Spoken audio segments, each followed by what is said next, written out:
Good morning po. Kami po, mga student ko from WPU, BBC Campus po, sir. Mag-interview po sana kami for our,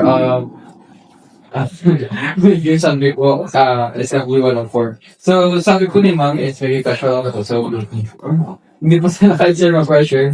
So, yun po, can you introduce po muna, sir? Po. Anong nga dyan, yung format mo lang dito? Okay lang kaya. Kahit ano lang po. So, ako si Kuya Ron, pero tinatawagin. Pangalan ko, full ay Rodinio Fernandez Sapson. So, isa akong registered social worker. Professional, ang position ko dito sa campus ay professional social worker 4. So, na-assign ako dito sa Yakap Center. Okay po, sir. So, ano lang po, sir, kahit di na po kayo parang medium pressure po kasi kayo ng ano po yung boss. So, okay lang po, sir, kayo, ano lang po, kasi lang, sir, usap-usap lang tayo dito. Tawa-tawa lang yan. Okay lang po yun, sir. So po kayo, sir, nag-graduate po? Nag-graduate ako sa WP.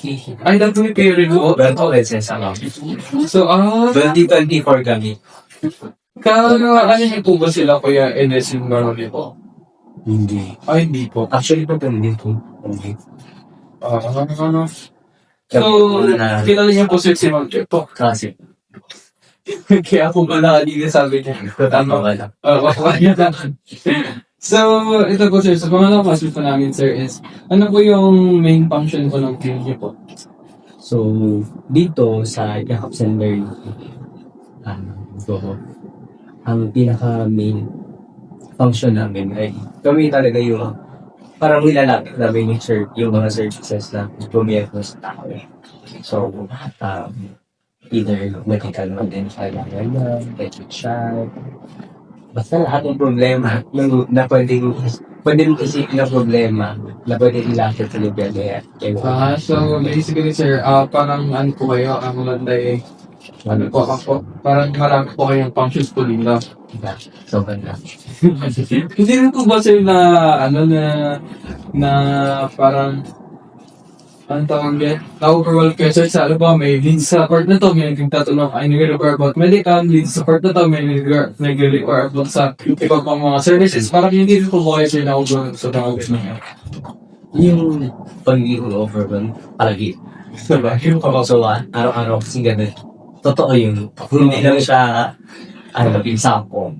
Talagang totoo na-overwhelmed kami kasi minsan, pagkagising mo sa kumaga, pagkatapos sa'yo, patay na tayo yung kanilang pasyente. Tapos pagpasok ko sa kasi sa mga hagan yung mga pasyente na kailangan mo sa munisipyo nila. Tapos ko lang ko na yung mga requirements. So, problema ito, biglang may nadapat sa'yo.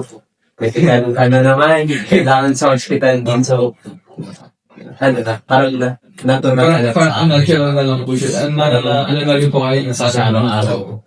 Parang kay Benny sir, ganun lang. So, masasabi naman talaga siya. So, next po sa'yo. Next po is, what is the mission and vision of the organization you work on po? And yung follow-up question po is, how does social work contribute to the goals of this organization? Actually, yung sa vision, tinanong ko sa Sir J, so hindi natin ano. So, wala talaga ang vision dito. Pero, ang goal talaga dito, kasi ang Yakap Center ay programa ni Covered Afro Atlas.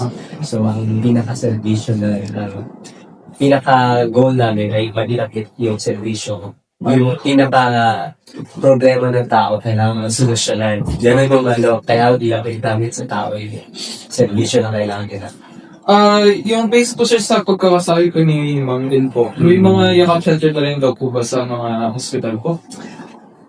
Ano siya, hindi siya Yakap Center. Ay, ang sinasabi siguro, may mga social worker na tayo nakakasayan sa hospital. So, si Gob kasi, ang gusto niya, kapag lalapit yung tao, mayroong pag-aasa-aso sa kanya. Ay, kami naman mga social worker, maasa-aso. So, dati, bago ko na-assign before, doon muna ako. Assign ako sa Cobo, nakaraan. Last year na pa. So, doon kapag halimbawa si client, kailangan ng assistance, hindi taga dito, Tapos, kailangan din lumapit sa loan agency or kailangan nila ayusin mo kayo ng PIN niya. Tapos, hindi niya alam sa pupunta, sa nalapitan. Yan, yung manager. So, ano lang, parang yung function sa more ano sa parang medical po. May pagka-medical, pero ano. Halo. So, sabi niyo po, sa pagkasabi niyo po, sir, ano po, yung medyo maalaga nga po, sir. May nag-aalaga po ba sa inyo? Yes. Single po kayo, sir? Or, Baby or partner lang po ako. So, ano lang po, sir, para malike na ako? Mood para like nga ako.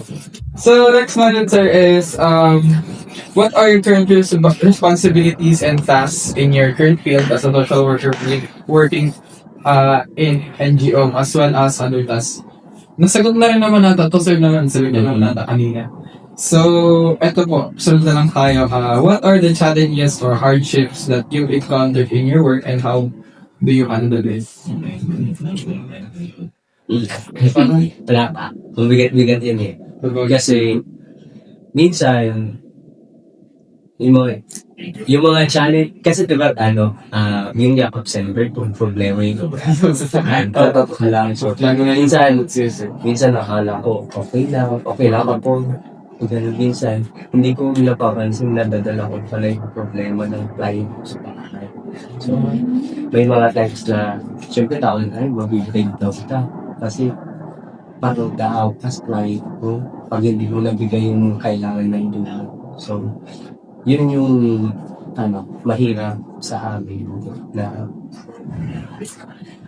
pag nandiyan si client, iiyak ang kakailangan pumigil ka ng iyak mo kasi hindi kanya pwedeng makita na parang nasasaktan ka.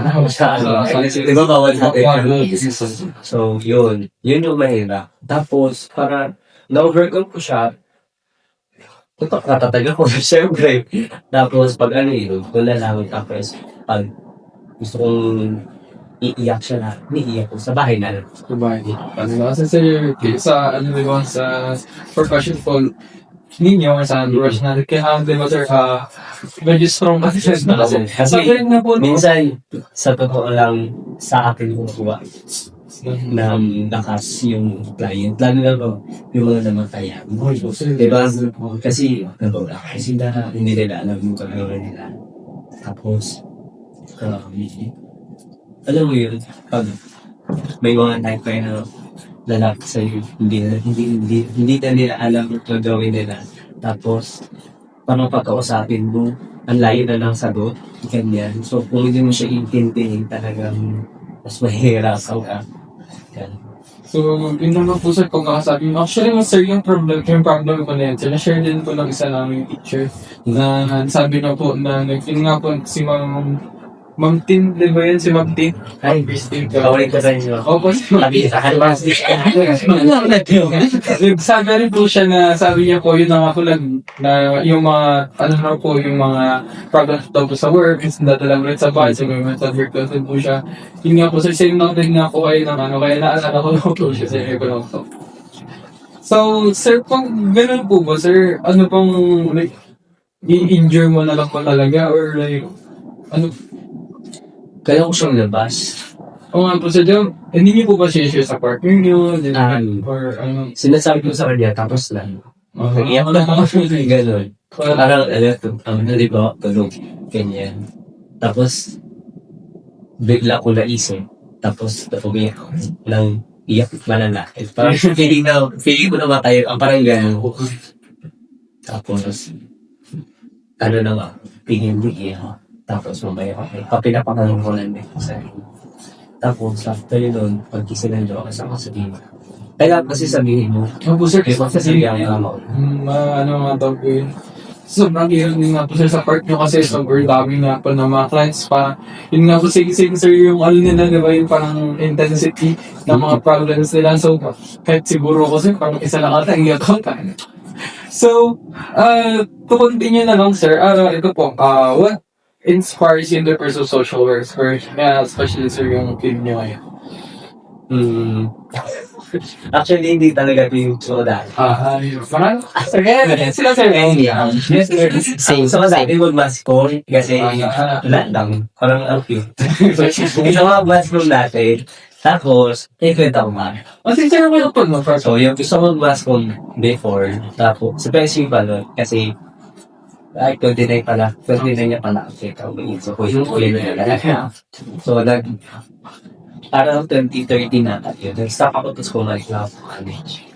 6 years ako na-stop. Tapos, diba PSU ako. Ano ba Ang tatlo yung choice, diba? Yung first ko, mas ito. Tapos, second yung tourism. Tapos, trading social. Hindi talaga. Very, parang hindi pa ako ganun sa pamilya. So, hindi ko alam kung yun yung papasukin ko kung hindi ko pursuit.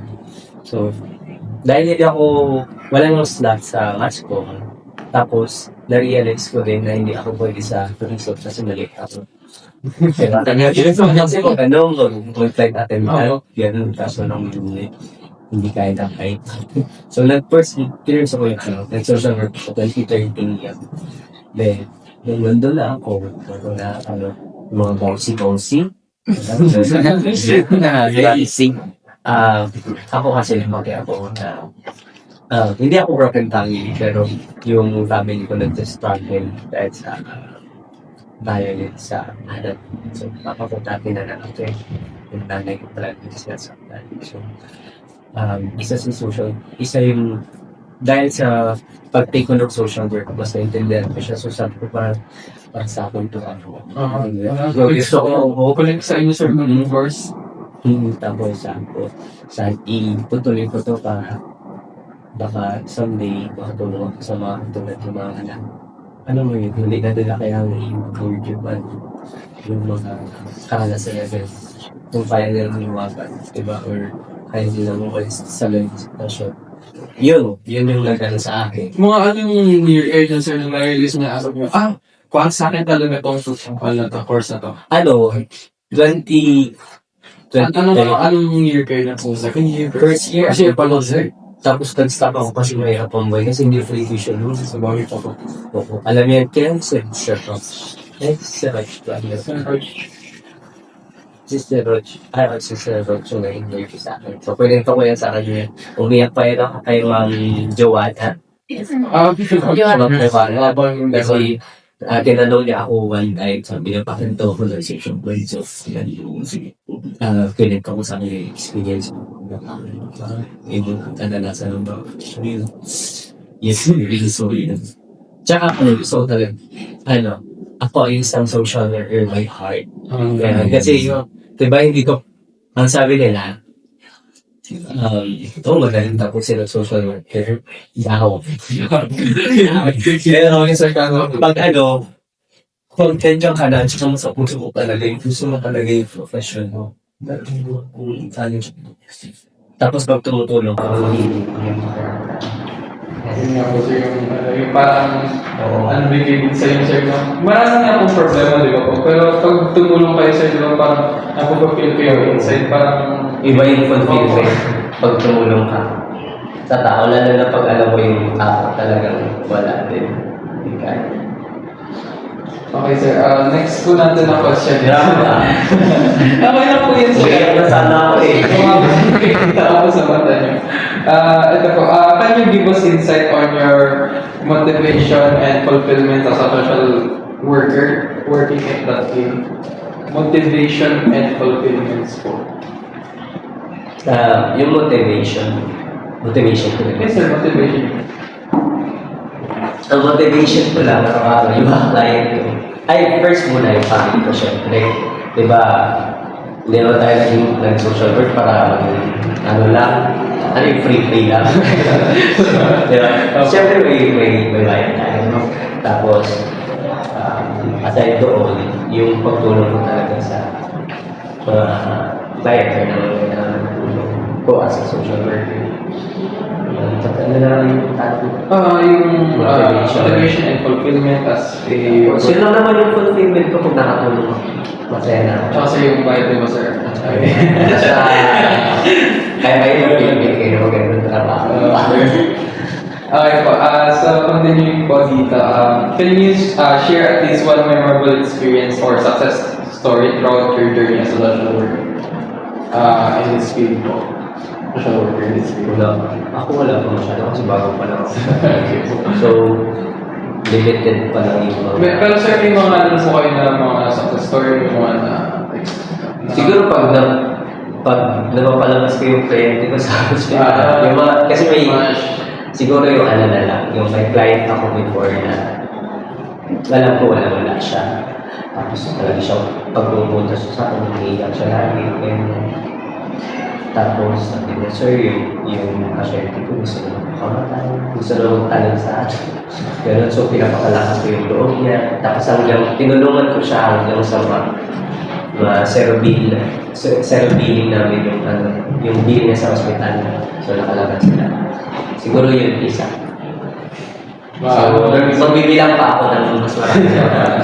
Actually, sir, kahit kita lang ako, pwede na po yung nilagay dito eh. Paano na po yun, mataas na po yung kasi to the point na super low na po siguro siya kung gusto niya na magpakamatay, di ba sir? Kasi na ano po siya.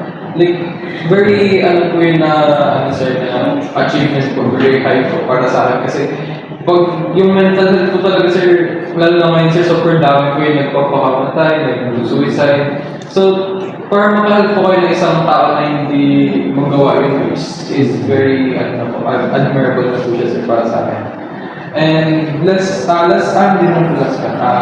is how do you balance your personal life and work as a social worker? Work and personal life. May ganun. Nababalance ba? Parang hindi naman. Hindi kasi, sa amin, nababalance ko po. Patanong din tuloy ako kung nababalance ko. Siguro, sometimes, pero ang amin kasi meron kami hotline, tapos dito kami maramdaman ng compliance. May time naman pag holiday or pag weekend, nababalance ko naman. So, pag may mga free time ako, nag-volunteer work pa ako. Alam niyo yung Amistara Community Center. So, doon ako CPS motivator. Ako naghahanda kami ng HIV screening. So, isa din kasi yun sa mga advocacy ko. Since, first year college, isa na yun sa advocacy ko. So, pag may free time ako, pumunta ako doon. Kung halimbawa, stress ako, ilalaro ko yung mga aso ko. Tapos, nag-take kami ni Jowa, kahit na. Para bang tanggalan ng stress. Yun lang. Balance naman siguro. Okay, sir. Dito na ba tayo sa last po. What advices would you give for kami po, mga students na nag-take na social work po na course, and especially to those who are interested in your work po, sa same po sa inyo? Advice. Gusto niya na lang pa rin. Paano naman namin ipasa yung Ay, ano ba ang mga pangalan? Hindi ko yung pakilala sa akin. Sabay, okay sir pala Yes, ako sir, may time. Ako po sir si Time po, pero ang pangalan ko po talaga is Jesus. Bitisan po ako yung anak ng pag-isip ni Sir Ali po. Ay, ano sir? Pangalan po. So, Jesus po, yung rin po kasi kay Papa kung ba't yung ginagalan. Pero ang mas prefer ko po kasi tayo kasi parang ang weird po kasi, hindi naman po weird sir, parang ang comfortable po na pag, oh Jesus, kumusta ka na? Diba? Nabi na Christian. So, guys, pakilala kayo. Pakilala kayo bago matapos. So, sir, I'm German Vidalores po, representative po ng group. Daisy Cavani po. Daily Faith Moments. Habanero Almera po. Justin Anthony Bernal po. David po. Tapos, pwede namang Razel na. Razel po talaga yung pangalan ko. Sa labas, kay Sir, nagpakilala sa amin. Hindi ko Siya kasi yung coordinator ng program. Supposed to be dapat siya yung interview. Pero busy kasi yung gabi. Mga busy nga po siya kanina, sir. So, nice to meet you guys. Kuya Ron, baka in the future, baka trabaho niyo ako. See you. Advice, di ba? Ako, sir, advice po. Siguro advice ko sa inyo, ano ba? Hirap pang bigyan ng advice. Oo. Pero yun, kung desidido talaga kayo sa pinasok yung social worker, sana isa puso nyo talaga yung gawain. Marami kasi sa atin talaga yung hindi, yung pumasok lang pero wala sa puso nila yung professional kukunin nila or person. So, nandito na kayo, sana ituloy-tuloy nila. Tsaka, 4th year kayo, 3rd year. Second year pa lang, sir. May dalawang taon pa. Naguhan dyan pagdating ng 3rd year tsaka 4th year. Mga exam pa lang. Yun. So, dapat second year pa lang, ihanda nyo na yung sarili nyo sa pakasukin field. So, malawak si social work, hindi lang tayo, diba, alam nyo naman yun, maraming Yes, sa social work, pwede tayo sa hospital, pwede tayo sa loob ng punta dito. For social worker, pwede tayo sa PNP, lahat, pwede na rin pasukan sa school, pwede tayo maging counselor, ganyan. Kung gusto nyo magturo, pwede kayo magturo. Kaya si Ma'am Tin, so, yun lang, kailangan mo talagang isang puso. Puso. Kasi ganun yung social work. Pero, syempre, pag nasa, ka na, dapat meron ka din boundary sa mga client mo. Hindi ka pwedeng mabait lang. Kasi pag mabait ka lang, pusuin ka rin nila. So, ganun lang. Tapos, pag advice na ako paagad pag 4K. So, mag-ready na kayo paagad ng pag-thesis nyo. Ganun. Since second year kayo, di ba? Yes. Pwede na lang agad ng mga pang-title mo para hindi na yung mga pending. Ganun. Puso. So, lahat naman po, sir, nasagot naman ng po. So, yun lang po, sir. Salamat po sa pag-accept po sa amin dito. Kahit po medyo busy po talaga kayo. Opo. Hindi ako naka-ready. Sana naka-review ako, di ba? Opo, ang expect mo talaga namin si Sir Jason. O, nagsabi rin po ako sa kanya kahit siya po or mga staff niya po. Kaso, busy po talaga siya. Busy siya. Actually, di ba paglabas ko, alay na, bakit ako naman, tatlo pa agad. Yung isa na matay pa. Busy po talaga. Malay niyo, dito pa yung school, di ba? Tatay na siya. Pasok ka dito soon. Tapos sila din na kayo makagad sa playboard. Ngayon pa lang, magbasa na kayo ng page book.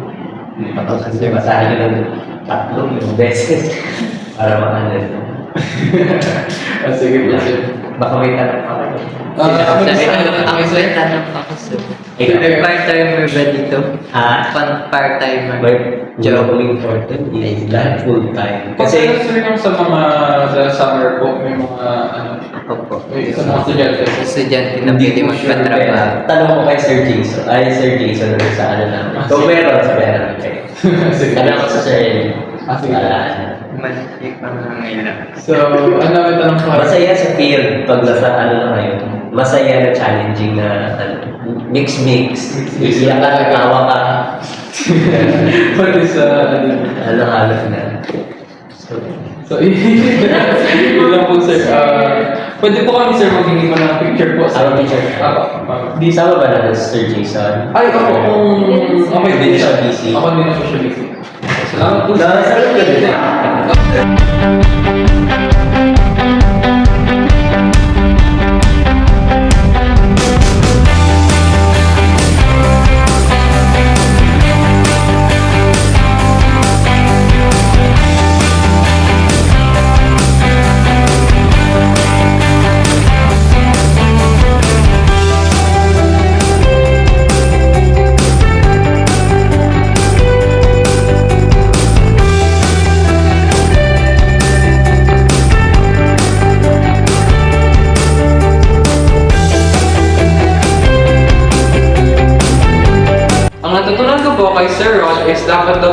committed tayo dito sa profession na to. Kasi kung hindi, mahihirapan mo talaga tayo. Kasi kung hindi mo daw po gusto yung ginagawa mo is mahihirapan ka talaga. So, ang natutunan ko kay Sir Ron is dapat maging strong sa trabaho and dapat mabalance din yung personal and professional niya trabaho. After po namin ma-interview si Sir Rod, I realized na hindi ko talaga madali ang professional social work. And then, kailangan ko dito ng committed, passionate, and dapat po maging matatag po tayo. And then, kailangan din po dito ay isang puso po talaga ang social work profession. As I reflect on what Sir Rod shared with us, I understand that social work profession is not just a simple profession. It requires heart in terms of serving, and social worker stands as a hope for those marginalized and disadvantaged people. Ang natutunan ko po habang ini-interview po namin si Sir Rod is yung pagiging social worker ay hindi lang po trabaho, kundi pusong handang magbigay at mag-unawa. From our interview to Sir Rod at Yakap Center, I realized that being a social worker requires not only knowledge, but also a genuine heart to serve and understanding for others. Ang natutunan ko kay Sir Rod ay ang pagiging social worker ay hindi talaga madali lalo na kapag nasa field ka na. So we as a future social worker, we must work with passion, courage, and love both to our clients and into our profession.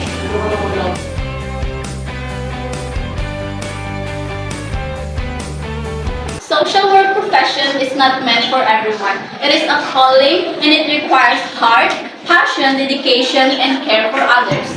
And we as future social workers, we inspire to continue this mission of helping others and making positive differences in people's lives.